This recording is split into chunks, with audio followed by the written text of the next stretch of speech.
lighting and everything was great. Well, good morning, everyone. Good morning. And thank you for joining us here on the eve of Juneteenth. I'm Chanel Compton, Executive Director of the Banneker-Douglass Museum, your state museum on African American history and culture in the state of Maryland. And I'm also the Director of the Maryland Commission on African American history and culture.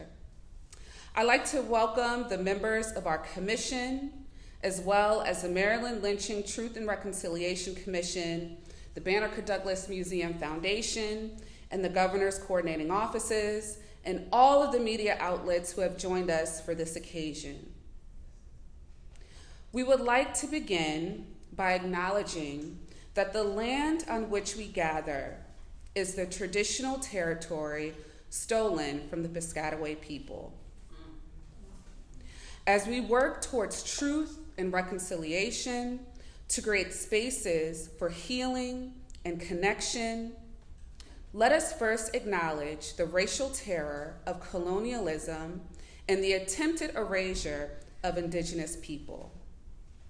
As we live, work, worship, and tour in historic Annapolis, let us also commit to learning and honoring the sacrifices, resistance, history, and culture of the first state-recognized tribes in Maryland, the Piscataway Coonley tribe, and the Piscataway Indian Nation. Here we stand in the lobby of the Banneker-Douglass Museum, an institution created in 1984 to document, to preserve, to present Black history in the great state of Maryland. It is the mission in mind that we gather here today to formally announce the joining of these two commissions and the work we will do to help end systemic racism and police brutality. I would like to thank Reverend Dr. Tamara England Wilson, our commission chair, and Dr. David Coonley, the Maryland Lynching Truth and Reconciliation Commission chair. I have enjoyed working with you both on this initiative, and I continue to be both humbled and inspired by your collective work towards serving communities of color. I would also like to take a moment to thank our supporters. Thank you for the time, dedication, commitment, and contributions you've made to supporting this effort. None of this would be possible without your time and generosity. Without any further ado, I'd like to welcome Dr. David Coonley to the podium. Dr. Coonley is a self-described mercenary for change, willing to employ talent and occupy any space in the effort to elevate people of African descent and anyone who feels divested from their truest self. He earned a PhD from the Johns Hopkins Bloomberg School of Public Health, and prior to doctoral study, earned a BA in psychology and criminology and criminal justice from the University of Maryland, College Park. Now, as chair of the Maryland Lynching Truth and Reconciliation Commission and the Maryland Commission on African American History and Cultures, Anti-Racism Coalition, Dr. Coonley is continuing his life's legacy of fostering an equitable future for Black Americans. Please welcome Dr. David Coonley.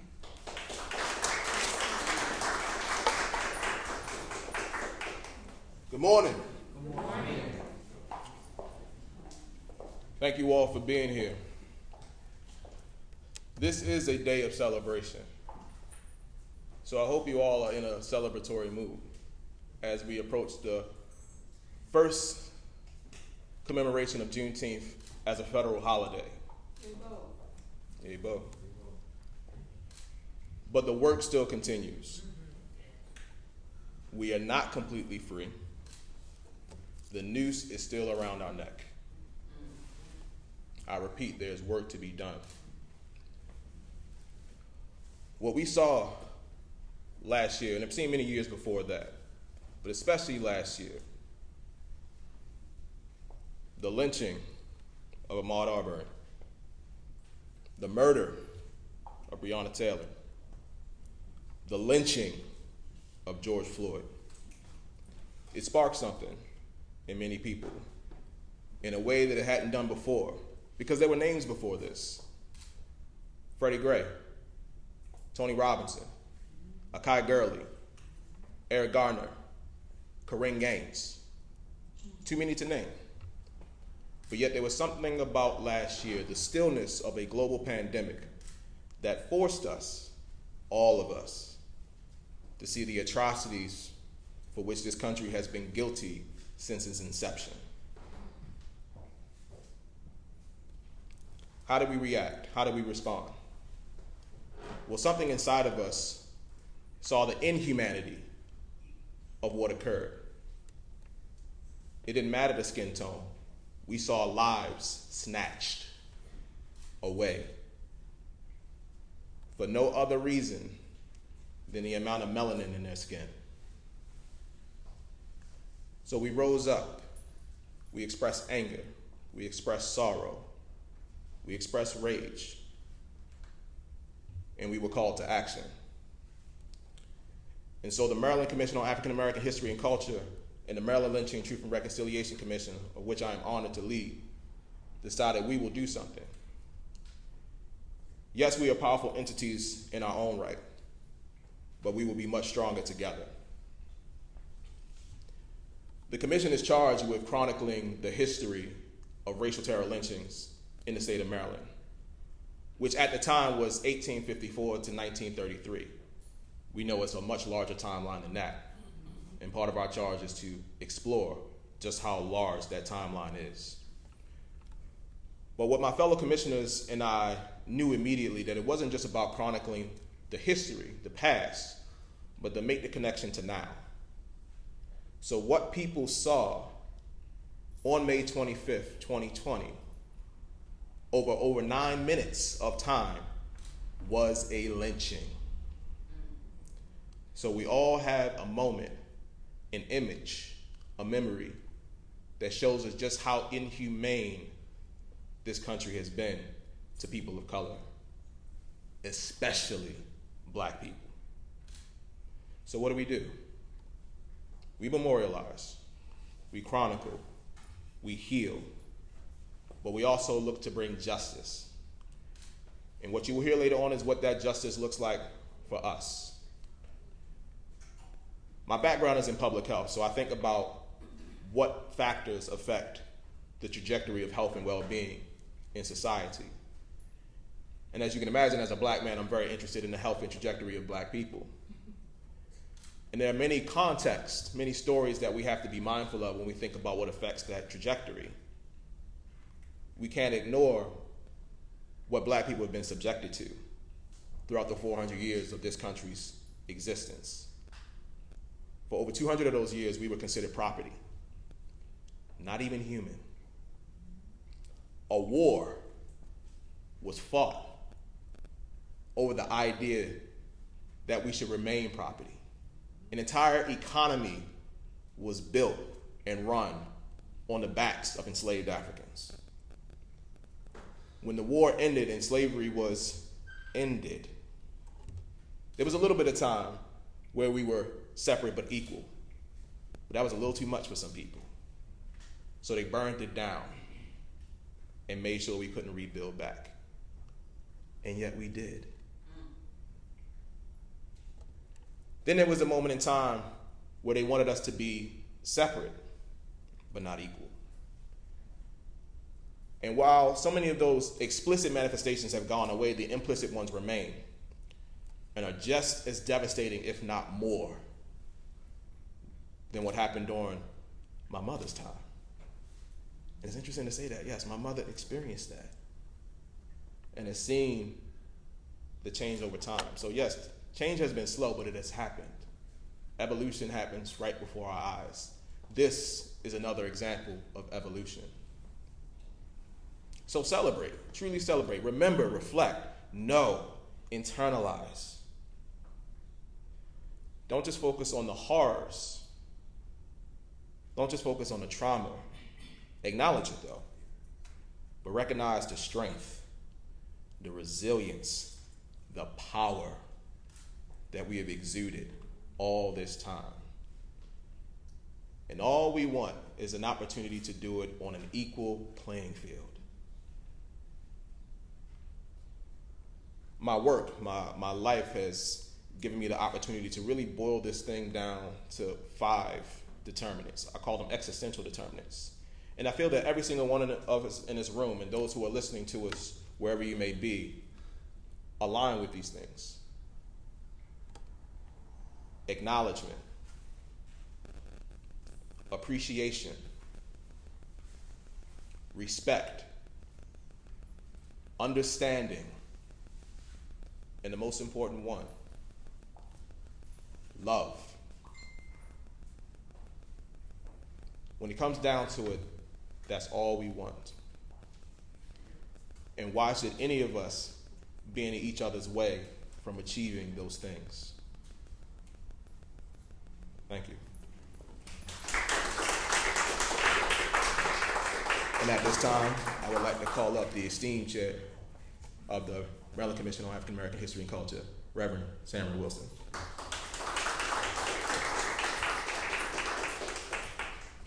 Good morning, and thank you, Dr. Funkuleg, for that introduction and for those words. I have served as the chair of the Maryland Commission on African American History and Culture since 2019. And I am so very proud of the Commission's 50 years of advancements and accomplishments. I am proud of our commitment to preserving Maryland's African American heritage through the African American Heritage Preservation Program.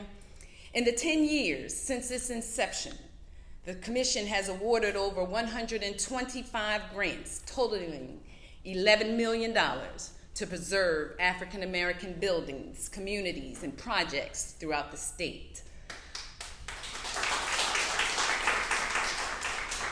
I am proud of our commitment to collecting Maryland's African American heritage.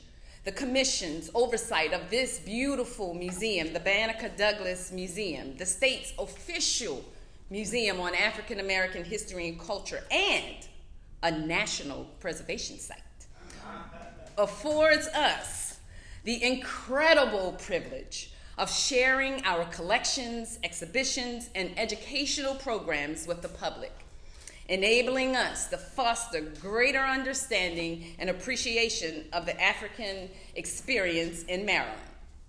I am proud of our commitment to promoting Maryland's African American heritage. The Commission, as the nation's first ethnic commission, is a national model, having inspired legislation for over 10 state African American commissions and 75 commissions of other ethnic groups. As such, the Commission provides technical assistance to institutions and groups nationwide. It is also important to note that the Commission is the only African American state commission to operate a museum. But the work of the Commission has not merely been about exhibits and programming. Our work has strongly utilized history as a tool to achieve racial equity, community empowerment, and social change, such as our anti-racism initiative. That is why this collaboration with the Maryland Lynching, Truth, and Reconciliation Commission is so critical. It is a greater extension of our work of preserving lives, the lives of African Americans. The Maryland Lynching, Truth, and Reconciliation Commission is the nation's first state commission charged with chronicling racial terror lynchings. Their work will make heard the silent voices of African American descendants and communities that are still impacted by the unjust and inhumane lynchings of African Americans by white mobs in Maryland. The coming together of these two historic commissions at this very historic time in our nation, where there has been a racial awakening and a new resurgence of social justice in the wake of the very public lynching of George Floyd, extends the capacity of both commissions. This partnership amplifies our collective voices in helping to achieve true racial equity and justice in Maryland. That in and of itself is historic. These two groundbreaking initiative, innovative, and solution-oriented commissions have come together to lead the charge with a call to action, to systematically tackle the problems of social injustice and systemic racism strategically, beginning with the following recommendations. Address the problem of systemic racism that has consistently manifested in the abhorrent actions of law enforcement officials by ending police brutality and criminalizing police brutality. Assure the satisfaction of the Department of Justice consent decree against the Baltimore City Police Department, regardless of federal enforcement. Promote anti-racism and economic anti-oppressive best practices for all people on all levels of society. Assure a racial and social economic equity lens for all future public policies in Maryland jurisdictions at local, county, and state levels through the enactment and repealing of legislation. Create and support spaces to preserve this new era of civil rights, including protests, ongoing civil rights protests, and calls to action.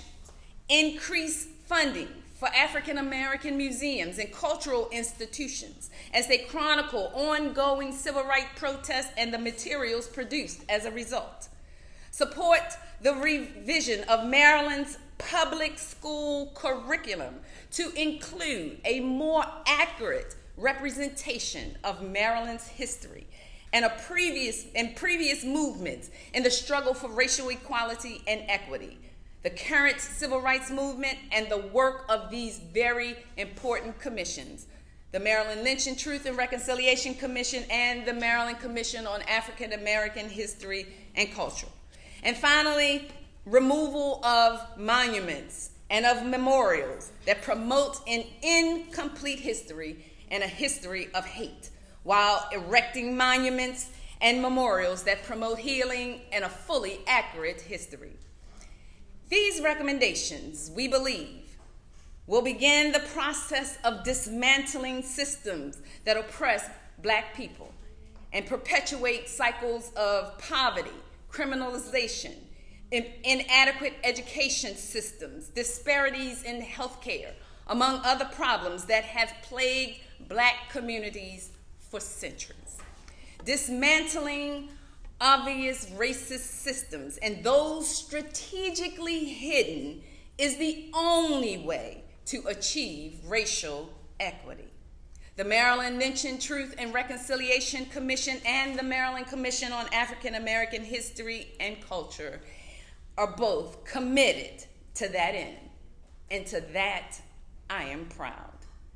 But we cannot do this alone. An effort of this magnitude requires every citizen in Maryland to commit to joining us. Frederick Douglass once said, "Our destiny is largely in our hands." Won't you commit to helping these state commissions do the work of dismantling racism in Maryland? Because it is in our hands. At this time, I will entertain questions from those who are here today.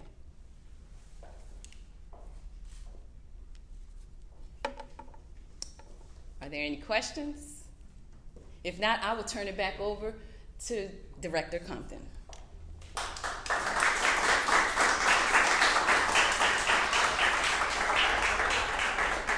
Who would have questions after that? I mean, on the point. You can find the joint statement and the call to action on the Banneker-Douglass Museum's website, as well as the website of the Maryland Commission on African American History and Culture, and I believe on the website of the Maryland Truth and Reconciliation Commission. I do want to acknowledge elected officials that we have with us today.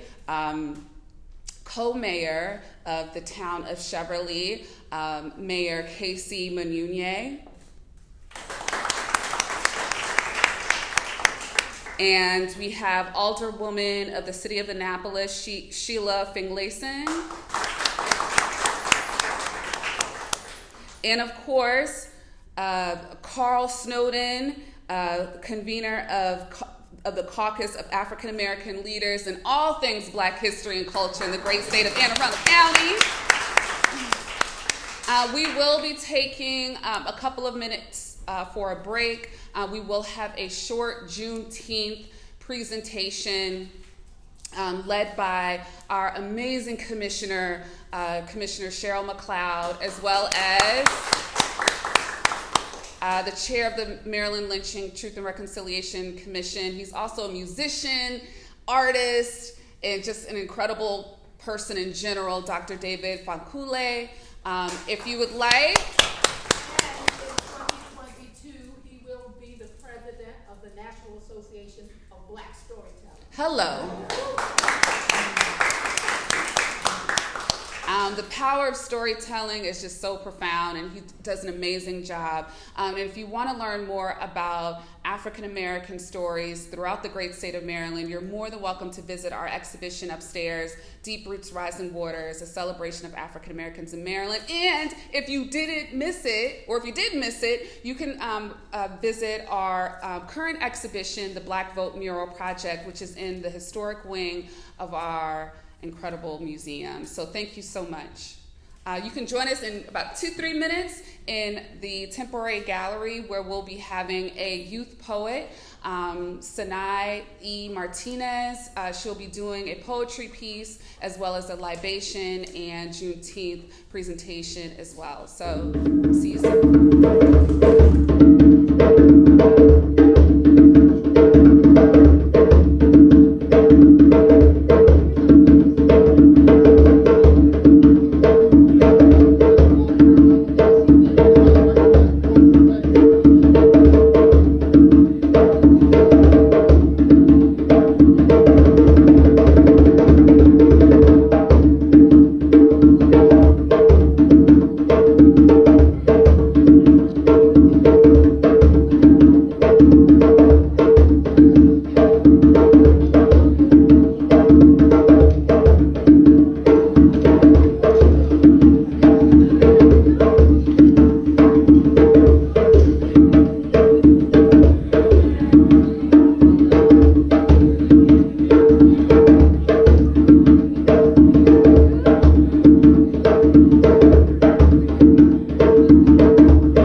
our precious space today. Sacred space. Precious and safe. Yes. Protected and safe. Yes. By the ancestors. Yes. There you go. Yes. Absolutely so. So we are going to celebrate today. We are going to celebrate our strength, our lifeblood, our legacy, our future, us. We are here, and we ain't going no place else anytime soon until we're called above. So in this sacred room, we will honor you and our ancestors and our elders as we rejoice in Jubilee to celebrate Juneteenth. And we're going to celebrate because, as you just heard, we still have a long journey and many struggles yet to go. And in doing so, there are times which we need to just stop and say grace, be graceful, hug each other, pat each other on the back, and rejuvenate. So that is what we're going to do. There are a few seats here, and I first need to ask our elders, do I have permission to carry on? Yes. Let us pray. Father God, thank you for the awesome privilege of coming before you on this day when there is finally an acknowledgement of the day that every enslaved person in this country was made aware that the dastardly sin against them had come to an end. Thank you for that, dear God. We today, who continue to fight against the injustices and oppression brought on not only by slavery, but the sin that has become entangled in the very fiber of this nation, dare not ask you to lighten our load. We only ask that you go before us and embody in us the strength, the tenacity, the wit, and intelligence of our ancestors and those who have fought this fight before us. We honor your holy name. Amen. Amen. Amen. As said, there are seats over here if anyone wishes to use them. Okay, this is going to be some call and response as well. So everybody doesn't have to stay back there. Come up a little bit. Just come up so that we are closer together as a family. Because this is community today. So let me first start with sharing with you a few symbols of why we have our libations and what it means. Here we have our unity bowl, of which we will pour libations. Water is life, and for that we always honor with water. We can live without many things. We cannot live without water. We have our drum.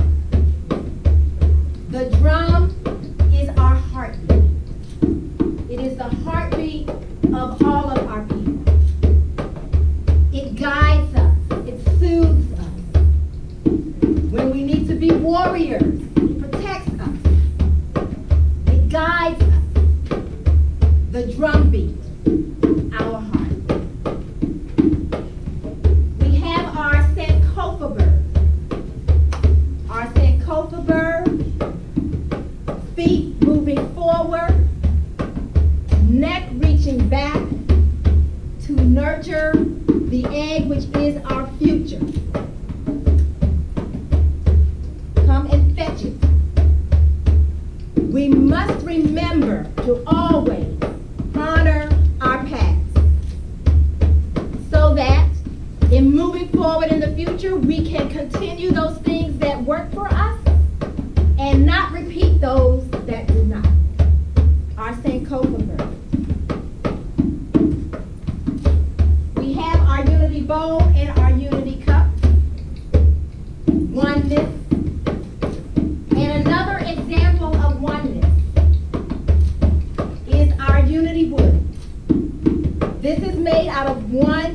of wood. Standing alone, it is strong. When we hook our arms together, and when we actually plant our seeds, we are strong enough to hold anything.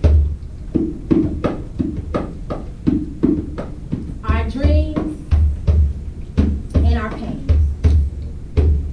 Comfort us. Oneness, unity, our unity goal. So now what we will do is we will honor our ancestors. And the way we will do this is through libation. So this is the call and response. So when I say Ashe, which means let it be, it will be, let it be done, then you repeat after me. So there are going to be times when we will pour libation, and I'll need some help. We will pour libation. I will say Ashe, you repeat Ashe.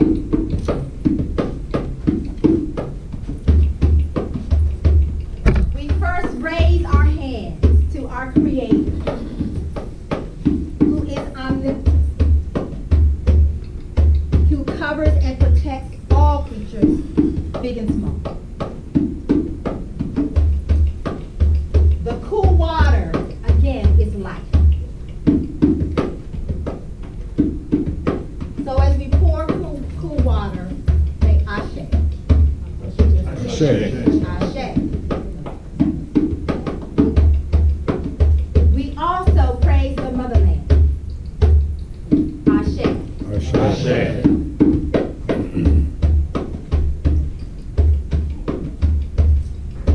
Our ancestors and their indelible spirit, calling home everyone. Ashe. Ashe.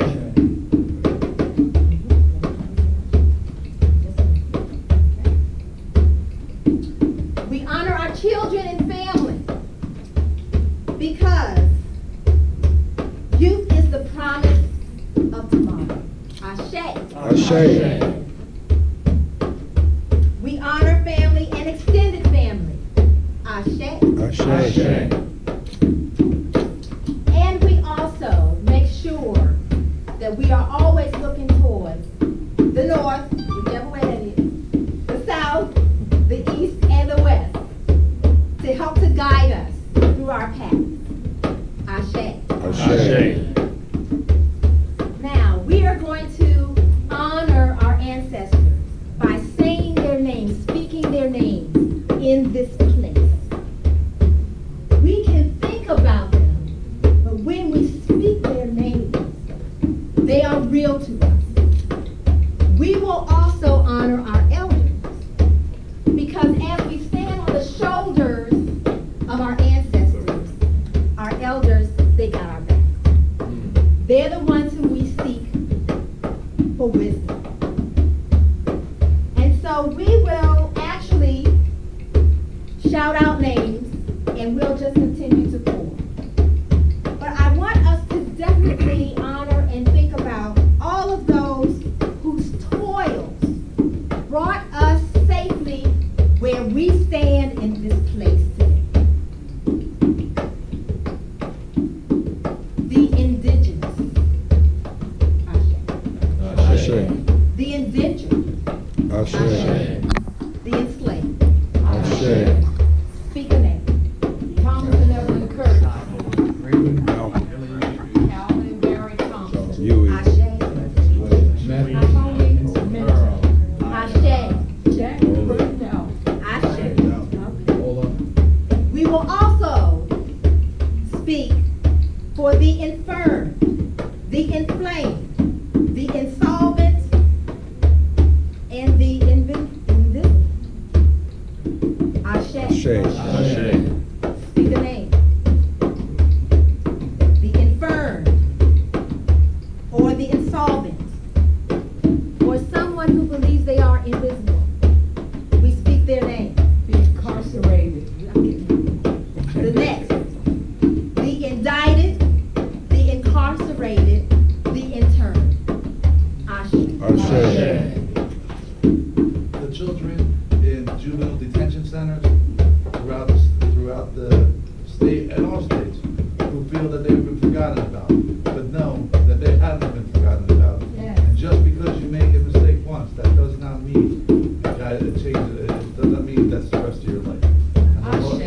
Ashe. And they are also seen as the invisible.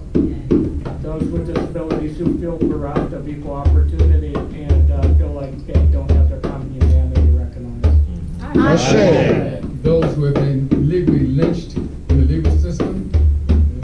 Ashe. Addicted. Those people who are addicted and feel like there's no way out. When whites are addicted, they go to rehab. Blacks are addicted, they die. Ashe.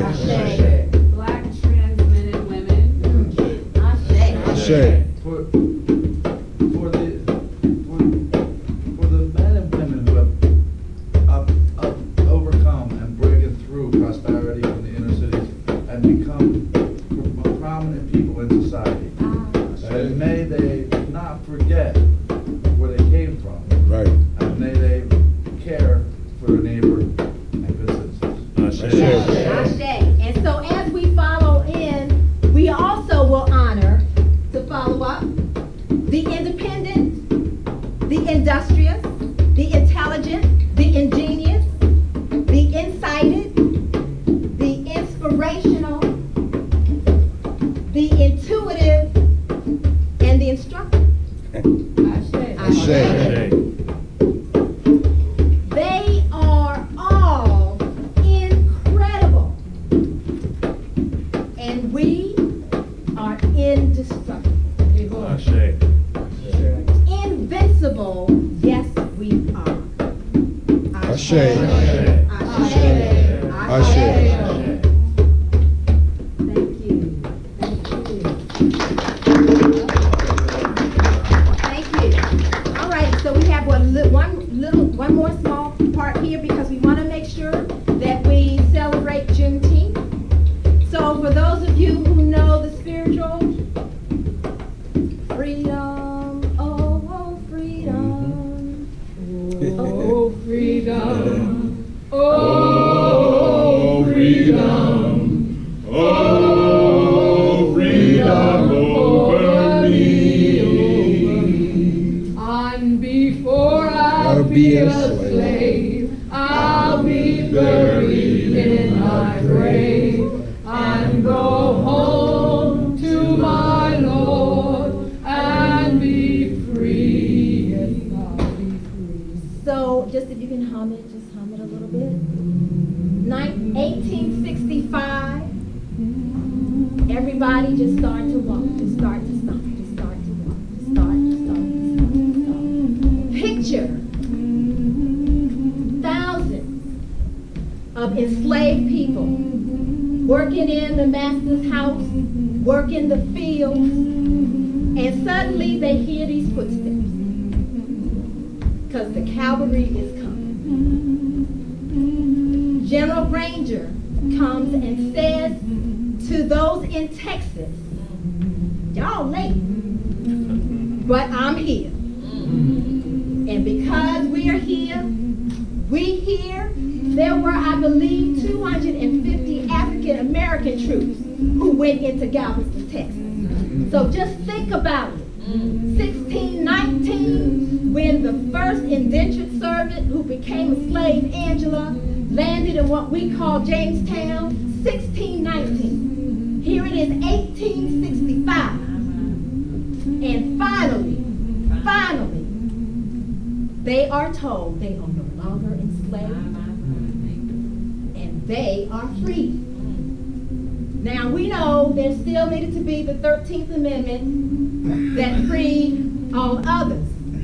But those who were on plantations and part of the Confederacy, they were supposed to free them years before 1865. And Texas, not only did they ignore that, but Southerners sent their slaves to Texas because they knew they were going to follow the proclamation. And so more and more slaves came in. So 2 more years, they were butchered and sometimes whipped, enslaved, abused.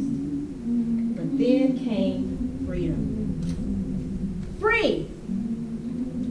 Freedom is more than a condition that exists.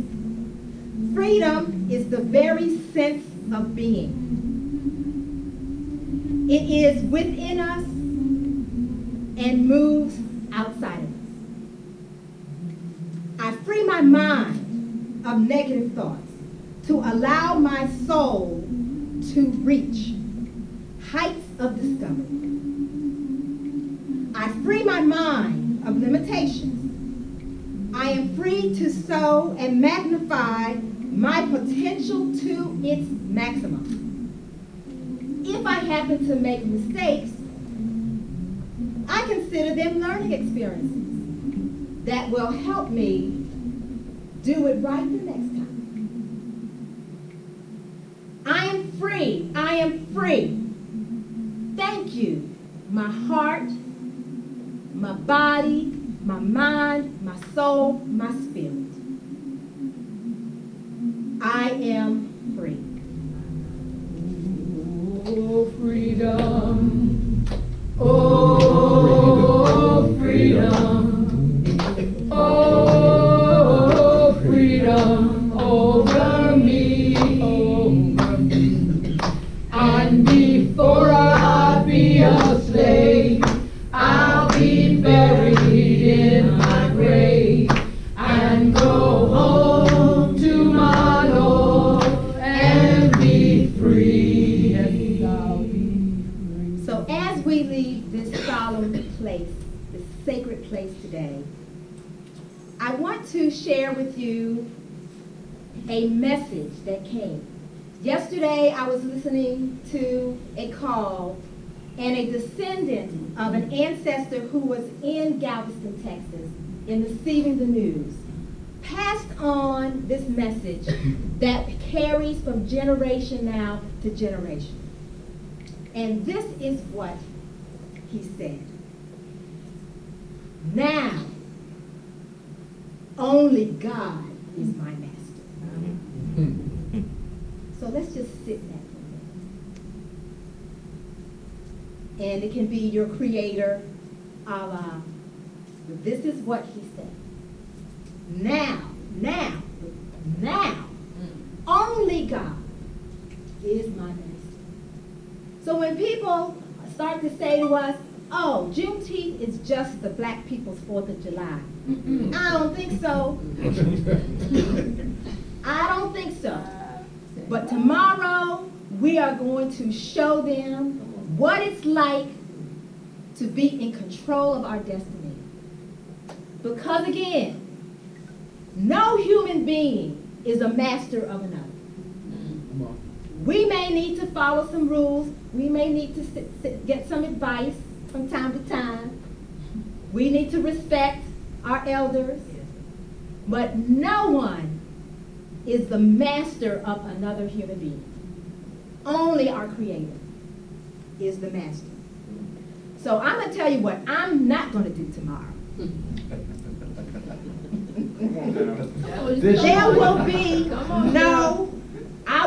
There will be no, I disagree. That ain't happening tomorrow.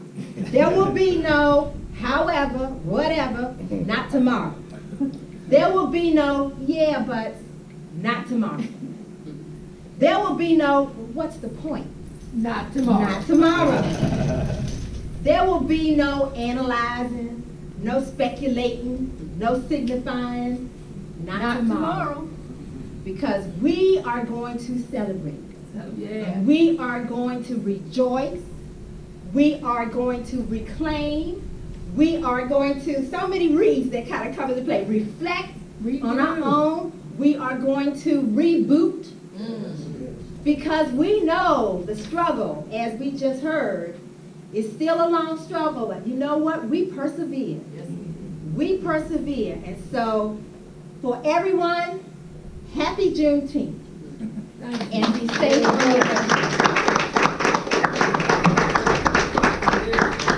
Give another round of applause. Oh my goodness, I get to work with this woman. It is such a joy and an honor. Thank you so much. Thank you. Thank you. Our last presentation will be from a youth poet, an artist, a leader. I I just met you, but I know your dad. And I know your dad is amazing, so I'm sure you're incredible as well. And so when he said that you had this spoken word piece, we were elated. So coming to the stage is Miss Sanai E. Martinez. Oh, and then afterwards, we're going to take a group picture, so y'all stick around. Stand right here, wherever you feel comfortable. I wrote this piece 3 weeks after George Floyd, and it's called I Can't Breathe. I can't breathe. I can't breathe. I haven't been able to breathe since I was born.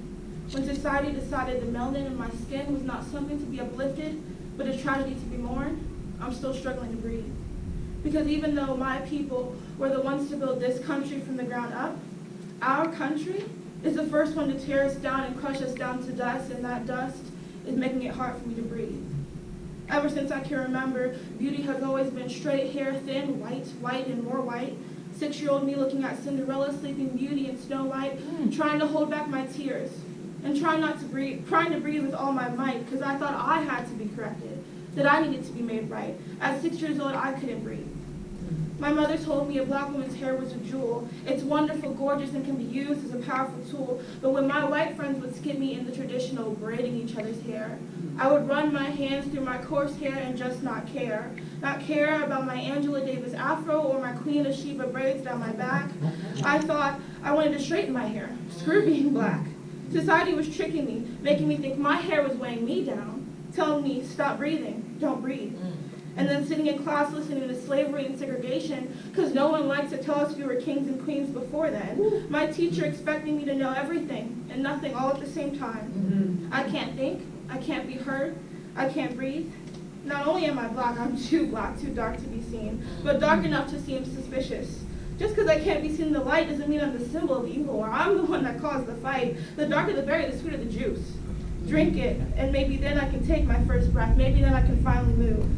Finally, I try to catch my breath, make a peep, or even just a sound, but y'all want to act like I just beat you senselessly, threw you in some river to watch you drown, when that's exactly what you did to me, did to us. Because when you chain up human beings like animals, ship them like cargo, and strip them down naked, who wouldn't make a fuss? They were forced to decide that death was better than bondage. They couldn't breathe, and neither can I. My ancestors didn't fight so hard and so long so that we can choose not to kneel, because our story isn't told in our country's song. Speaking of kneeling, speaking of fighting, speaking of breathing, speaking of dying. I don't want a knee on my neck. I don't want a gun held to my back. I don't want to be hunted down like a deer. I don't want to live in fear. I don't want to be a hashtag. I don't want to be a trend, because all trends end. Mr. Floyd, Mrs. Taylor, Mr. Arbery, your lives will be remembered forever. The tears will never stop being shed over your deaths. You have brought everyone together. For better or for worse, we're starting to make some noise, a lot of noise. Maybe justice will be served. Maybe all lives will actually matter. And maybe, just maybe, I can finally start to breathe.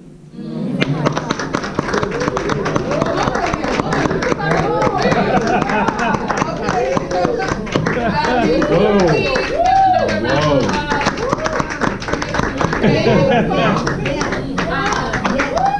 will say this, we have a youth conference coming up in July. We would love for you to perform that piece.